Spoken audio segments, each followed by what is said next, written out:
Bonjour charmant public.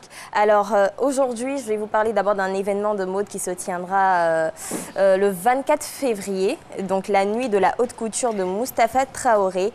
C'est un événement à ne surtout pas rater. Il y aura la crème de la mode africaine. Continuons avec J'ai piqué son look. L'image va s'afficher. Cette fois-ci, vous avez piqué le look de qui? C'est une jeune demoiselle qui est journaliste et chroniqueuse. Elle s'appelle Agathe Oprou. Elle est en France, donc on lui fait un gros bisou et un petit clin d'œil. Un look... On va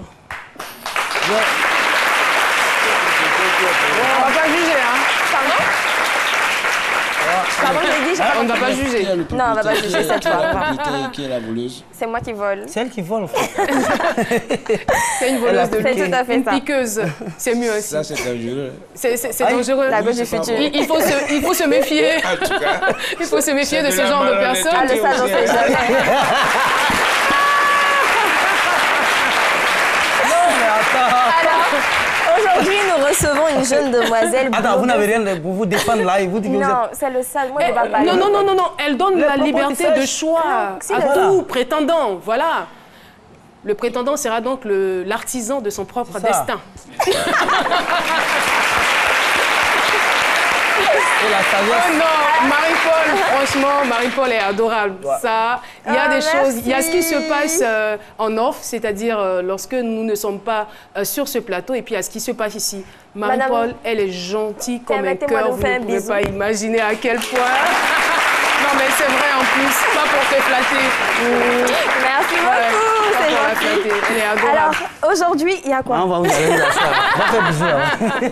Il est jaloux. Aujourd'hui, nous recevons une jeune demoiselle blogueuse mode depuis ses 20 ans. Aujourd'hui, elle a 25 ans et elle est considérée comme l'une des blogueuses les plus influentes de Côte d'Ivoire. Alors, charmant public, je vais vous demander d'ovationner Amenant Tano.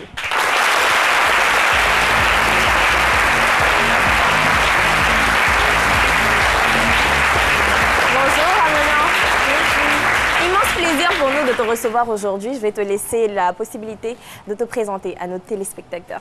Donc, bonjour à tous, je suis Amenant du blog Kita by Amenant Tano et fondatrice du webzine Fall in Mode.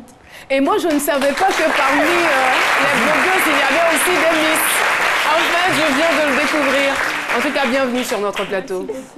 Alors, comment vous est venue l'idée de créer un blog de mode?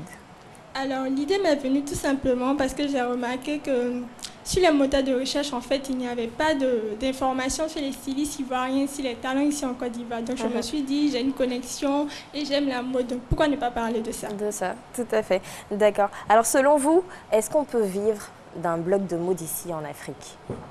Oui, c'est possible. Déjà, ça se fait dans d'autres pays comme le Nigeria. En Côte d'Ivoire, ça commence. Donc, je me dis, d'ici 2 ans, on pourra pleinement vivre de la mode, en tout cas d'un blog mode. On a vu quand même, parlant du Nigeria, une jeune dame qui, à partir de sa chambre, est devenue milliardaire. Est-ce que c'est elle qui vous a inspiré ou vous avez commencé bien avant? Linda, je pense que ça s'appelle. C'est un exemple pour moi. C'est un exemple elle pour m'inspire aussi. D'accord. Et en matière de mode, pour vous, c'est quoi le fashion faux pas à ne pas commettre? Pour moi, le plus gros faux pas, c'est s'habiller en ne respectant pas sa morphologie. Parce qu'il faut connaître sa morphologie pour choisir en fait les tenues qui nous vont. Donc c'est vraiment la chose qui me dérange le plus. D'accord. Quelques exemples pratiques peut-être? Pardon? Quelques exemples pratiques. C'est vrai? Alors, quand on est trop fine, qu'est-ce qu'il faut éviter? Bon, par exemple, je prends un exemple sur moi qui suis très fine, je suis en I. Donc, il faut éviter les tenues un peu trop masculines, en fait, sinon ça fait une allure d'homme.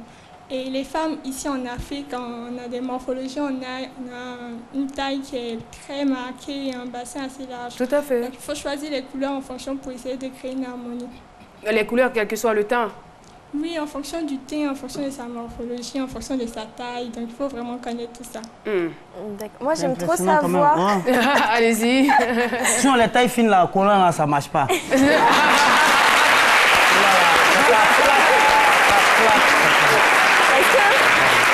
tu as un conseil à donner aux personnes qui nous regardent et qui aimeraient faire comme toi? Donc déjà, j'aimerais dire en fait que si vous décidez de créer un blog, c'est parce que vraiment vous avez envie de partager une passion, pas parce que vous voulez ressembler à quelqu'un. Parce que chacun a sa personnalité. Il y a une seule Amenant, il y a une seule Marie-Paul. Donc voilà, donc créez votre blog, vous parlez vraiment des choses qui vous passionnent et pas parce que vous voulez imiter quelqu'un. Ou pas parce que vous voulez avoir beaucoup d'argent. Voilà. Ouais. Bon, même si ça vient en second. C'est vraiment la passion d'abord qui doit vous guider, avant tout. D'accord. Je vois Philo vous regarder avec admiration. Vous avez quelque chose à lui dire? Non, moi, ce qu'elle dit, c'était tellement impressionnant, mais j'ai envie de lui demander, est-ce que pour être blogueuse, il faut forcément être dans le domaine de la mode, soit mannequin? Parce que vous avez dit, j'ai ma connexion, donc voilà. Ça veut dire qu'il ne faut pas forcément être mannequin ou bien, voilà, tout le monde peut être blogueuse. Tout le monde peut être blogueuse, hein. Il faut juste avoir une passion et puis vouloir la partager, c'est tout. D'accord.